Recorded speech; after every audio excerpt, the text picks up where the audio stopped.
rice ceremony is a well-known Hindu ritual. This is celebrated to mark an infant's first intake of food other than milk. The Annaprashan ceremony procedure starts with the baby being seated on the maternal uncle's lap, who is supposed to feed him for his first solid bite. After the baby eats the initial serving, other members feed him more food and shower him with gifts.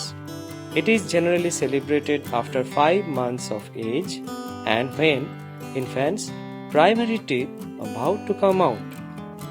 According to the Hindu rituals, for boys it is celebrated on even months and for girls it is odd months to celebrate.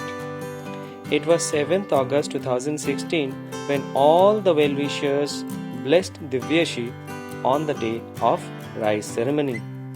As there was lot of rituals and puja arranged on the same day, we arranged a different day for lunch and celebration.